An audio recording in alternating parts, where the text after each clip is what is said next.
Assalamualaikum warahmatullahi wabarakatuh. Perkenalkan, nama saya Aida Muyasaro dari kelas Farmasi B dengan NIM 2371026846. Di sini saya akan menyampaikan materi saya terkait berbakti kepada kedua orang tua.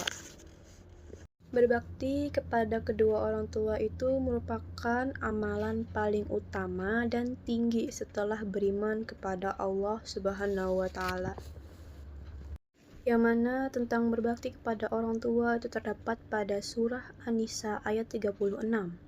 Sembahlah Allah dan janganlah menyekutukannya dengan sesuatu pun, dan berbuat baiklah kepada kedua orang tua.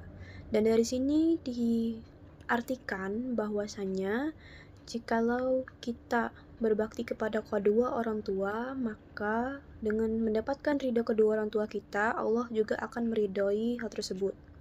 Jadi kalau misalkan orang tua kita itu nggak ridha gitu kan terhadap apa yang kita perbuat atau apapun itu, maka Allah pun tidak akan meridhoinya. Dan juga dasar berbakti kepada orang tua itu terdapat pada Quran surah Al-Isra ayat 23, yang mana di sini dijelaskan tentang adab kita kepada orang tua kita. Yang mana di sini kita tidak boleh berkata kepada keduanya.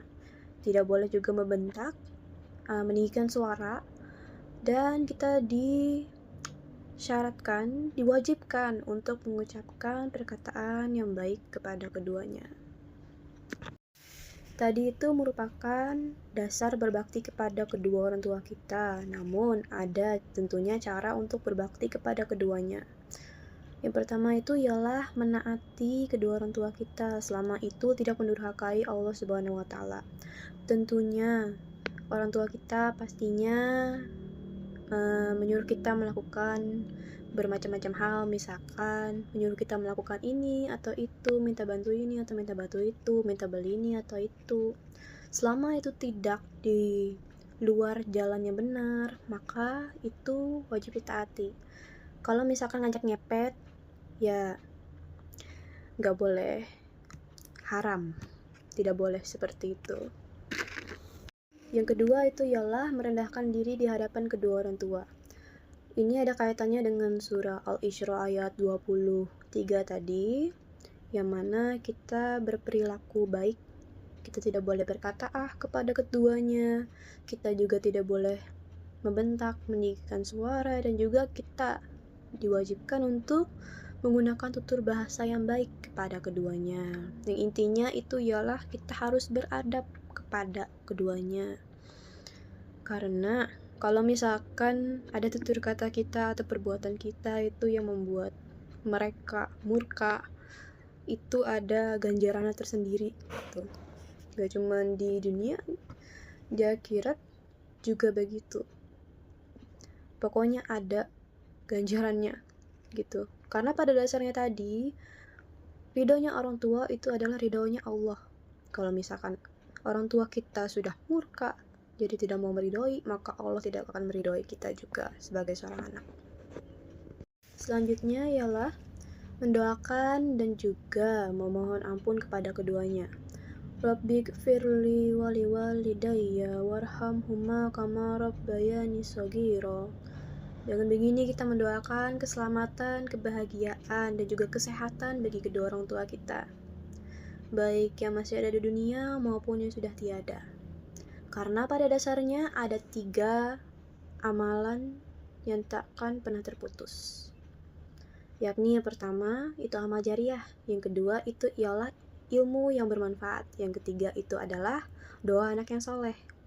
Jadi derajat seseorang di surga itu bisa terangkat dikarenakan ada doa dari anak yang soleh.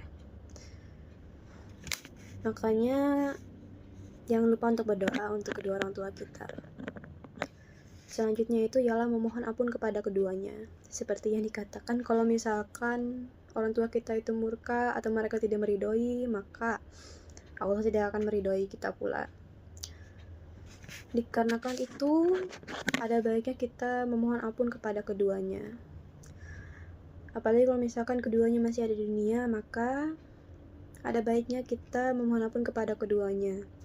selagi masih ada itu kan, ya daripada nanti kita merasa bersalah dan juga kita merasa menyesal kalau misalkan terlambat untuk meminta ridho kepada keduanya kalau mereka berpulang duluan. Itu tidak main-main rasa kecewa dan sakitnya gitu terlambat untuk memohon maaf kepada keduanya. Jadi kalau misalkan ada suatu kesalahan ataupun sesuatu yang tidak mengenakan ataupun apa itu di antara kita dan orang tua kita, ada baiknya kita segera memohon ampun kepada keduanya. Selanjutnya itu ialah menjaga kehormatan keduanya gitu. Menjaga kehormatan di sini itu ya tentunya tidak menyebarkan aib dan juga tidak membuat aib gitu. Jadi ini ada hubungannya juga dengan kita yang berada di lingkungan sosial. Kalau misalkan kita ada dimanapun kita berada, kita berkata yang baik juga berperilaku yang baik. Usahakan jangan menimbulkan suatu permasalahan atau apapun tersebut. Karena jika kalau ada permasalahan atau hal buruk yang terjadi, itu bukan cuma nama kita sendiri yang tercoreng, namun juga nama kedua orang tua kita. Termasuk juga keluarga kita yang lainnya itu ikut malu juga. Jadi ada baiknya kita gak cuma menjaga adab dan perilaku terhadap kedua orang tua dan perkataan terhadap mereka, tapi juga terhadap orang-orang sekitar kita juga. Itu pentingnya. Selanjutnya ialah merawat mereka di usia senja atau di usia tua. Kita ketahui ya, kalau misalkan semakin tua seseorang itu, maka semakin rentan. Rentannya itu apa? Rentan tubuhnya, kayak tenaganya itu berkurang, tulangan sudah tidak sekuat dulu lagi, stamina sudah tidak sekuat dulu lagi, daya pikirnya juga menurun, sangatlah rapuh gitu kan ya, apalagi untuk lansia. Jadi pada umur orang tua kita yang sudah segitu, ada baiknya kita merawat mereka. Apalagi kalau misalkan mereka lagi sakit, kita rawat juga mereka gitu, sebagaimana dulu mereka merawat kita dari kita kecil bahkan saat kita sakit. Jadi ada baiknya kita merawat mereka juga. Terdapat suatu kisah gitu kan yang pernah kita ketahui dan kita dengar, namun akan diceritakan kembali sebagai pengingat dan juga pembelajaran. Ada kisah dari seseorang sahabat bernama Alqamah. Alqamah ini merupakan seorang yang rajin beribadah, taat sekali dia. Sunnah wajib dia laksanakan. Namun, saat sakaratul maut, dia mengalami kesusahan untuk mengucapkan kalimat syahadat, apalagi kalimat la ilaha illallah. Kedua bibirnya ini, mulutnya itu kaku untuk mengucapkan kalimat tersebut. Diketahui ternyata selama hidupnya Alqamah ini durhaka terhadap ibunya sendiri. Dikarenakan itu, ibunya tidaklah meridhoi dia. Ibunya murka sama Alqamah. Dan dikarenakan itu, sakaratul mautnya dipersusah.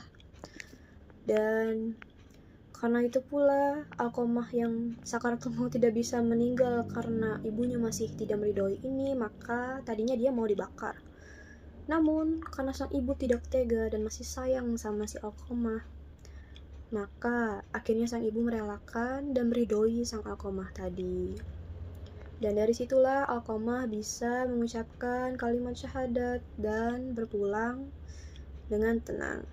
Dan di sini kita bisa petik pelajaran kalau misalkan ridho orang tua itu sangatlah penting. Dan ini kalau misalkan kita nggak dapat ridhonya, pastinya meninggalnya itu dipersulit dalam sakaratul mautnya. Itu satu. Yang kedua, seberapa buruk perangai kita, percayalah orang tua kita masih sayang sama kita. Kalau kita sama orang lain, seburuk-buruknya kita pasti bakal dibuang atau nggak dicampakin. Tapi sama orang tua sendiri pasti ada yang menerima, masih menampung, masih disayang. Gak cuman tadi kan menceritakan seorang ibu, gak cuman ibu kok, bapak juga kasih sayang ibu sepanjang masa, kasih sayang bapak juga, bapak yang cari nafkah buat kita, jadi payah keringatnya, ya capek juga, ibu juga capek, bapak juga capek, dua-duanya sayang sama kita, dua-duanya merawat kita. Maka dari itu kita memuliakan dan berbakti kepada keduanya. Begitulah. Jadi itu tadi penyampaian materi dari saya. Jikalau ada kesalahan, kekurangan, kekhilafan, dan kesalahan lainnya mohon maaf yang sebesar-besarnya. Wassalamualaikum warahmatullahi wabarakatuh.